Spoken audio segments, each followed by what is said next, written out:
does PCMM in some way address those types of differences in human beings? In my assessment, I think both the models emphasize on culture. If you look at the CMMI, for example, it doesn't have a process area called process culture, for example. But what is OID trying to do? OID consists of two things.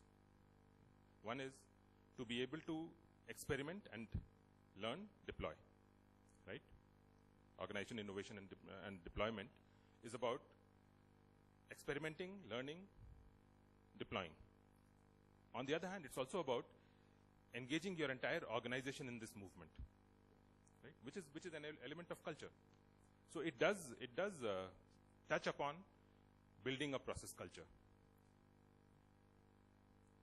On the PCMM, there's a whole area there called participatory culture, right? So you do have an area that tries to help define the culture of the organization and build movements on trying to inculcate and sustain that culture.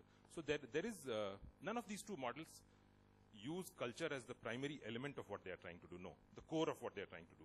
But both of them, in my opinion, do touch upon culture as an ingredient of process improvement or people capability improvement, whichever is the model. Right.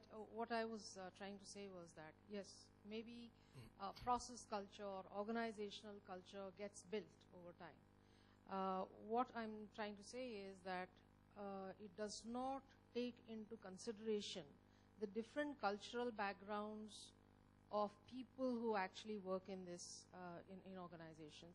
It does not consider the behavioral aspects, the different mood changes that people come to work with, etc.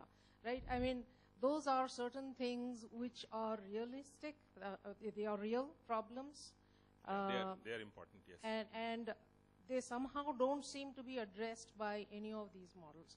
Are we looking for some new model in this case, or is there something that already exists in the industry that can help with us? Because I think our industry, more than any other industry, deals with knowledge workers, with people. Right. Right. So I think, understanding that aspect is important. I don't know how much PCMM or CMMI addresses that aspect. Cultural differences. We come from different geographical backgrounds or different cultural with that backgrounds. clarification, I think the answer to your question is no. The models don't really address that area.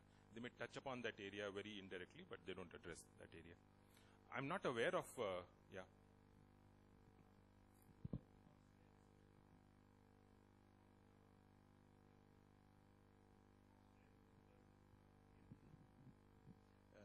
he was with IBM and he did a research.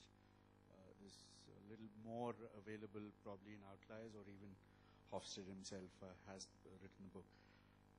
There are 5 dimensions: power distance index, masculinity, individualism,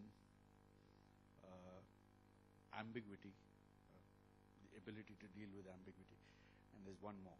So these 5 dimensions you can measure for different cultures. For example, India is a very high PDI culture. That is power distance index, which is defined as the acceptance and the desire for having people at different power levels and accepting them and even having desire. For example, a lot of us here would prefer a benevolent dictatorship to a proper governance. So that's the kind of thing. Korea is very high in it. Mexico is very high in it. Vis-a-vis, say, a country like the US or UK. So different cultural aspects have been studied by that person. And that kind of also gives a very good insight into what needs to be done at which point, whether you take a collaborative decision or is it top-down. All of this can be understood by that. Thanks. I'm not sure if you got the answer to your question, but thanks. Okay, looks like we are done. Thank you very much. Good. Thank you.